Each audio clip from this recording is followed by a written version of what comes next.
In the frozen waters of Norway's Tromsø fjord, 30 British Lancaster bombers descended through the Arctic mist on what would become one of World War II's most decisive naval strikes. Their target? The German battleship Tirpitz, a floating fortress so feared that Winston Churchill called it the Beast and obsessed over its destruction for years. But this wasn't just any bombing run. These Lancasters carried a secret weapon that would change naval warfare forever. 12,000-pound earthquake bombs called Tallboys. If conventional attacks couldn't sink the unsinkable, perhaps the most devastating bombs ever created could flip it upside down. What happened next would send shockwaves through the Third Reich and mark the end of an era in naval combat. This is the story of how Britain's most daring airmen brought down Nazi Germany's mightiest warship using weapons so powerful they could literally turn a battleship turtle. Hitler's crown jewel. To understand why Tirpitz became such an obsession, we need to go back to April 1st, 1939. At Wilhelmshaven's Jade Bay, Adolf Hitler stood proudly before Germany's naval elite, unveiling what he called the pride of the German Navy. The massive battleship sliding down the ways that day wasn't just another warship, it was a statement of German power that would haunt the Allies for years. Named after Grand Admiral Alfred von Tirpitz, the architect of Kaiser Wilhelm's naval ambitions, this new battleship was designed to be the ultimate expression of German engineering. But here's what made Tirpitz truly terrifying. She was actually larger and more powerful than her famous sister ship, the Bismarck. The numbers alone were staggering. At 52,600 tons fully loaded, Tirpitz was longer than 3 football fields placed end to end. Her 8 15-inch guns, nicknamed Anton, Bruno, Caesar, and Dora by her crew, could hurl shells weighing as much as a small car over 22 miles with deadly accuracy. Her armor belt was 13 inches thick in places, designed to shrug off the heaviest shells the Royal Navy could throw at her. But it was her speed that made her truly dangerous. Powered by 12 superheated boilers generating over 160,000 horsepower, Tirpitz could slice through the Atlantic at 31 knots, fast enough to outrun most Allied warships and catch any merchant convoy. The fleet that never was. Tirpitz was supposed to be just the beginning. Hitler's Plan Z called for a massive naval expansion. 10 super battleships, 4 aircraft carriers, 15 pocket battleships, and 250 U-boats. This armada was designed to challenge British naval supremacy and turn the Atlantic into a German lake. But Hitler's impatience doomed his own plan. Instead of waiting until 1948, when this mighty fleet would be complete, he launched his war in 1939. This meant Germany would fight the Royal Navy with just 2 super battleships instead of 12. Yet even with just Bismarck and Tirpitz, the Germans possessed enough firepower to potentially strangle Britain's Atlantic lifeline. The psychological impact was immediate. The British Admiralty knew that if these ships broke into the Atlantic shipping lanes, they could single-handedly disrupt the flow of American supplies that kept Britain fighting. Convoy routes would have to be massively rerouted, escorts diverted, and resources stretched thin across the vast ocean. The Beast awakens. The true measure of Tirpitz's threat became clear in July 1942 during the Convoy PQ-17 disaster. The Allied convoy was steaming toward the Soviet Union with vital supplies when intelligence reported that Tirpitz had left her Norwegian lair. The battleship didn't even need to fire a shot. The mere possibility of her appearance caused Allied command to panic. Orders went out for the convoy to scatter, abandoning the protection of their escorts. What followed was a massacre. German aircraft and U-boats picked off the defenseless merchant ships one by one. 24 vessels went to the bottom, taking with them tanks, aircraft, and supplies desperately needed by the Red Army. Tirpitz had achieved a devastating victory without leaving port. This was the power of the fleet in being, a threat so potent that its mere existence could reshape enemy strategy. Churchill understood this perfectly, which is why he became obsessed with destroying the Beast. Churchill's obsession. Winston Churchill's fixation on Tirpitz became legendary within the British War Cabinet. His shortest wartime memorandum consisted of just 3 words: "Where is Tirpitz?" But this wasn't mere curiosity, it was strategic necessity wrapped in personal vendetta. Churchill had watched Tirpitz's sister ship Bismarck sink the pride of the Royal Navy, HMS Hood, in a matter of minutes. The psychological trauma of seeing Britain's most famous warship destroyed by German gunnery was something Churchill never forgot. Now Tirpitz represented an even greater threat, lurking in Norwegian fjords like a caged predator waiting to pounce. The Prime Minister understood that as long as Tirpitz remained operational, she would tie down enormous British resources. Entire fleets had to be kept in readiness to counter her potential breakout. Aircraft carriers, battleships, cruisers, and destroyers, all held back from other operations just to contain one German ship. The underwater assassins. Britain's first serious attempt to eliminate Tirpitz came from an unexpected direction, beneath the waves. Operation Tidal in October 1942 deployed 6 of Britain's most elite commandos riding chariots, human torpedoes that were essentially underwater motorcycles with explosive warheads.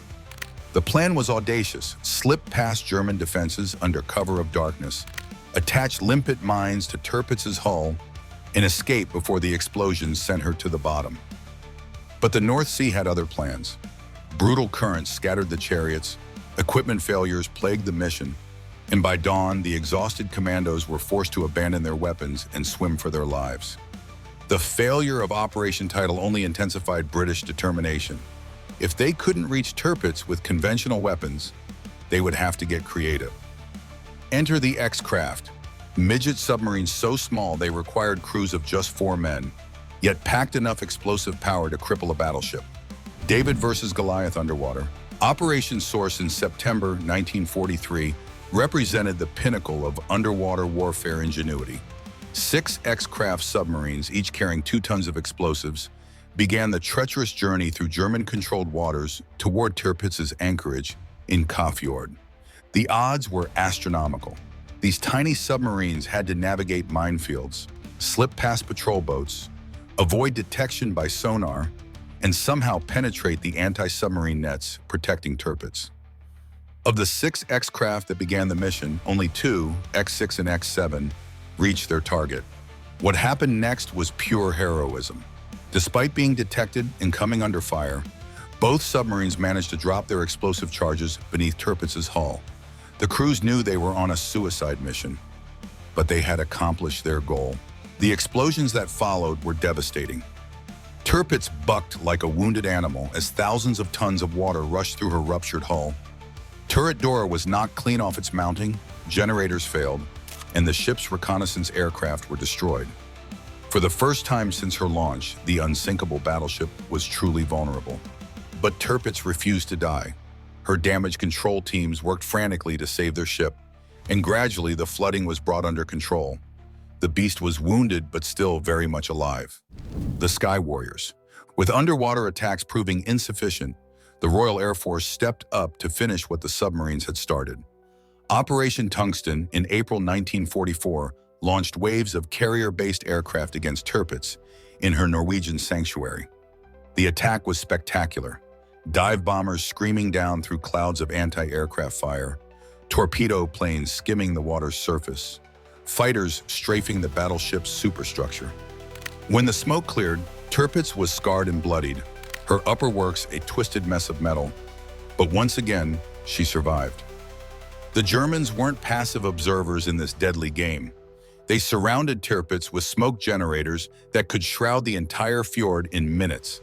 Anti-aircraft guns sprouted from every available position. By 1944, the battleship bristled with 58 AA guns of various calibers. The Norwegian terrain itself became an ally, with steep fjord walls limiting attack angles and providing natural protection.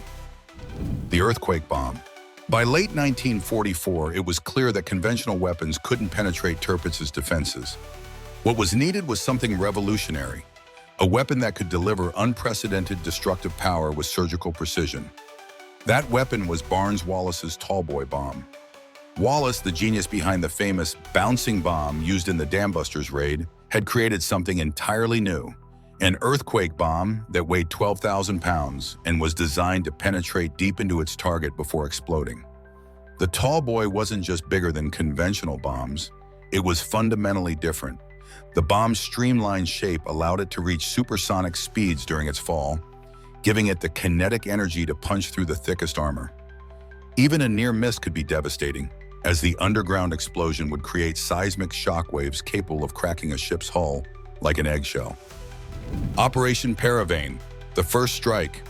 The Tallboy's combat debut came in the September 1944 during Operation Paravane. 23 Lancasters, flying from a base in Russia, carried these monster bombs toward Tirpitz's anchorage. The logistics alone were staggering. Each bomb required special handling equipment and modified aircraft to carry them. The attack achieved what years of conventional bombing had failed to accomplish. One Tallboy punched completely through Tirpitz's armored deck and exploded deep within her hull. The damage was catastrophic. The ship's speed was reduced to just 8 knots, her steering was compromised, and massive structural damage made her unseaworthy. But the Germans weren't ready to give up their prize. In a desperate gambit, they managed to move the crippled battleship south to Tromsø for repairs. It would prove to be a fatal mistake. The final hunt. Tromsø fjord was supposed to be Tirpitz's sanctuary, a place where German engineers could work to restore their wounded giant, but British codebreakers having cracked the German. Enigma cipher tracked every move. They knew exactly where Tirpitz was hiding, and more importantly, they knew she was trapped. Operation Catechism launched on November 12, 1944, with 30 Lancasters carrying 29 Tallboy bombs. This time, there would be no escape for the beast. Wing commanders J.B. Willey and L.A. Williams led their squadrons on the 1,000-mile journey from Scotland, knowing that this might be their only chance to finish what so many had died trying to accomplish. The approach was masterful. Flying low to avoid German radar, the Lancasters remained undetected until they were almost on top of their target. When Tirpitz finally appeared through the morning mist, nestled in Tromsø's protective embrace, the German crew had mere minutes to react. The final battle. Panic erupted aboard Tirpitz as lookouts spotted the incoming bombers. Frantic radio calls went out to the Luftwaffe base at Bardufoss, pleading for fighter support. But fate had already sealed the battleship's doom. Not a single German fighter would take to the skies that day. The ship's crew raced to their battle stations with the desperation of men who knew their time had come. Anti-aircraft guns swiveled skyward, their crews knowing they faced the most advanced bombers in the world carrying the most destructive weapons ever created. At 9:35 a.m., in an act of pure defiance, Tirpitz turned her massive 15-inch guns toward the sky. These weapons, designed to sink enemy battleships at ranges of over 20 miles, were now being used as the world's largest anti-aircraft guns. The psychological impact was profound. Here was a dying giant using her last breath to roar at her tormentors. The sky erupted in a hellish display of flak and tracer fire. German gunners threw everything they had at the approaching Lancasters, turning the morning air into a deadly maze of exploding shells and burning metal. But the RAF crews pressed on, their bomb bays loaded with enough destructive power to level a city block. The moment of truth, what happened next unfolded in slow motion for the men aboard Tirpitz. 29 Tallboy bombs fell like thunderbolts from the Norse gods themselves. Each bomb was a precision instrument of destruction, its streamlined shape cutting through the air at speeds that made interception impossible. The first direct hit struck between turrets Anton and Bruno, the bomb's incredible kinetic energy driving it deep into the ship's vitals before exploding. The second Tallboy found its mark, amidships tearing a massive hole between the aircraft catapult and the funnel. The ship's belt armor, designed to stop the heaviest naval shells, simply disintegrated under the assault. But it was the near misses that delivered the killing blow. Several Tallboys embedded themselves in the seabed around Tirpitz, their underground explosions creating seismic shockwaves that cracked the battleship's hull like a walnut. The very sandbank that had been positioned to prevent the ship from capsizing was blown away, removing Tirpitz's last line of defense. The death of a giant. The end came with terrifying suddenness. Deep within Tirpitz's hull, the Tallboy explosions had ruptured fuel lines and ignited ammunition stores. The ship's magazines, containing hundreds of tons of high explosives, detonated in a blast that could be seen for miles. A column of white-hot flames shot skyward, followed by a mushroom cloud of smoke that rose over 300 feet above the fjord. The explosion was so powerful that it lifted the 52,000-ton battleship partially out of the water before slamming her back down with crushing force. Within 10 minutes of the magazine explosion, the impossible was happening. Tirpitz, the unsinkable battleship that had survived over 30 major attacks, was rolling over like a dying whale. Her massive bulk listed 60 degrees to port, then kept going until her superstructure touched the fjord's bottom. Heroes in tragedy. The human cost of Tirpitz's final moments was staggering. Of the 1,200 men aboard, over 1,000 would never see home again. Some were killed instantly by the Tallboy explosions, others trapped below decks as the ship capsized. Perhaps most tragically, around 100 sailors who had successfully escaped the sinking ship were caught in the water when one of the battleship's turrets exploded, the blast killing men who had thought themselves safe. The rescue efforts were heroic but limited. German and Norwegian teams worked frantically to cut through the upturned hull, following the sound of trapped sailors tapping on the steel plates. In the end, only 82 men were pulled alive from the wreckage, a survival rate that spoke to the devastating effectiveness of the Tallboy bombs. The scapegoat. In the aftermath of the disaster, German high command needed someone to blame.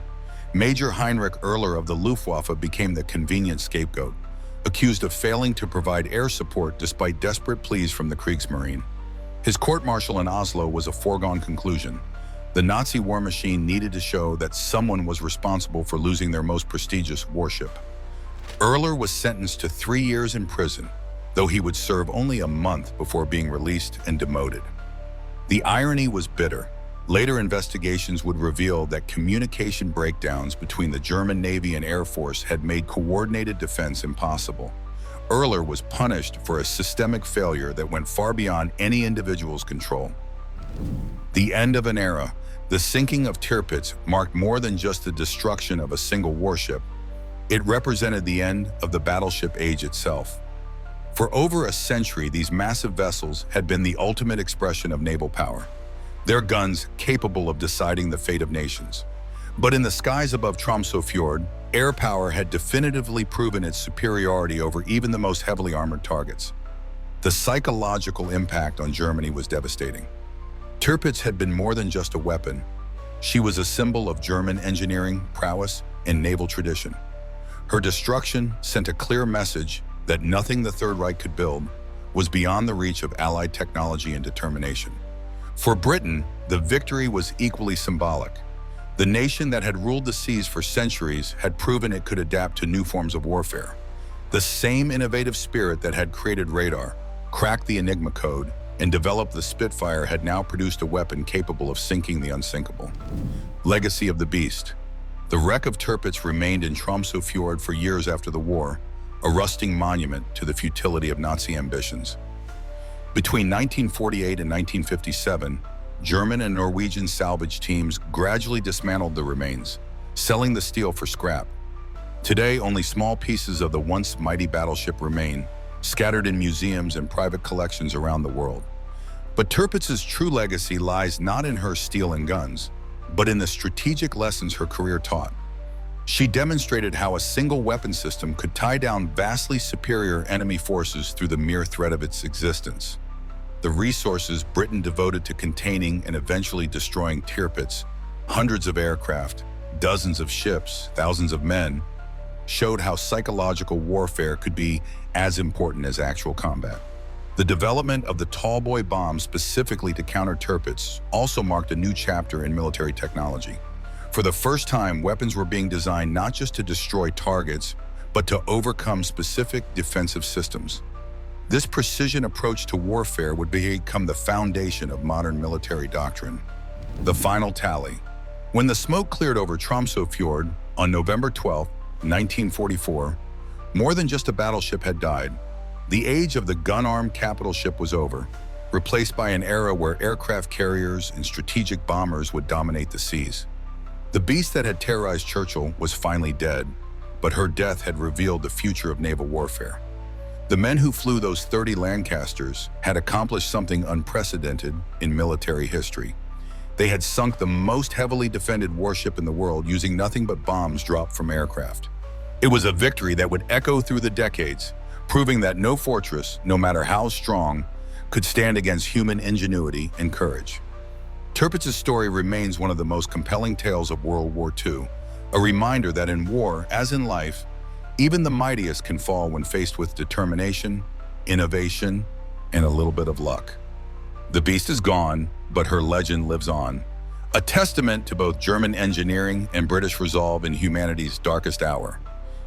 Here at World War II Pedia, we're dedicated to bringing you these incredible untold stories from the war that changed everything. If you found the tale of the beast and her hunters as fascinating as we did, make sure to subscribe and hit that notification bell, because there are countless more stories of courage, ingenuity, and human drama waiting to be discovered in the archives of World War II.